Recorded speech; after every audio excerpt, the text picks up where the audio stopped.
Hello everybody, it's Monday and I am not well. So I'm not terribly under the weather, headache and sore throat.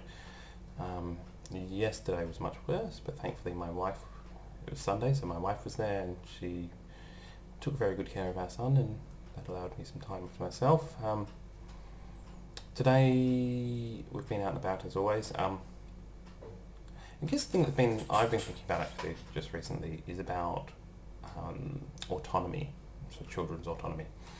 And I guess, well, what I've been thinking about is what the approach I've been taking with our son. So I guess the reason why I do these partly is so I can have a talk, mainly to myself, but also to help me to sort of, I guess, explain on camera what my parenting approach is. Not that I think that the outcome that we get from our child is entirely dependent upon that, because so much of it is about situation and the child's temperament and all the rest of it. But I do like to think about what I've been doing and why this might be having, particular effects.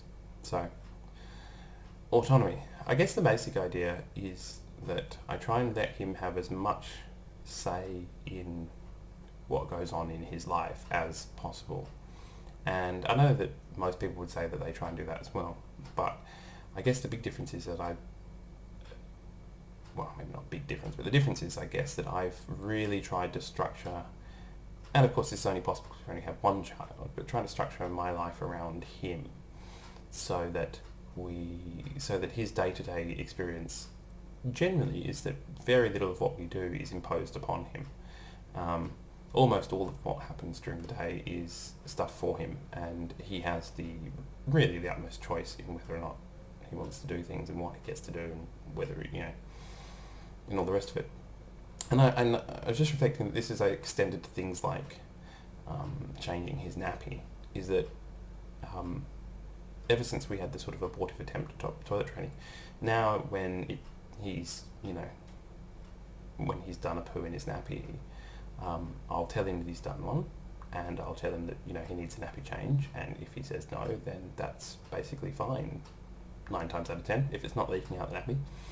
I'll remind him that if you don't change his nappy, that you'll get a sore bum, and he knows what that's like, but I'll leave it at that, and rarely does he push it. Most of the time he will then turn around and say, let's go and have a nappy change, and he'll be compliant.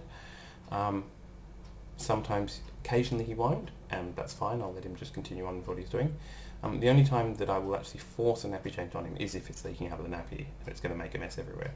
But that is such a small proportion of the time. So I guess my whole approach has been to really give him the sense of control there, that he really can choose, and to inform him of what the consequences are, but basically to give him a free choice there. Now, I don't know if that's really had much of an effect, but my wife and I have noticed that the terrible twos really haven't been a big thing for us.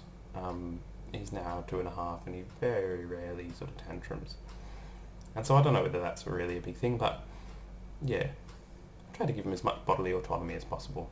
I don't pick him up without seeking his permission. I try and tell him if I am going to pick him up. If he doesn't have a choice in things, I tell him what's going on. But yeah, I encourage him basically to have a free choice. I mean, it's not a free choice, but it's the same free choice that all of us adults have. If we have a choice and we have to accept the consequences, and basically, the vast majority of the time, that's the same with him.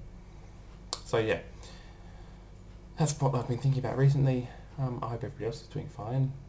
I'm under the weather, but it's not too bad so far. Let's hope I get better soon rather than getting any worse. See you next time.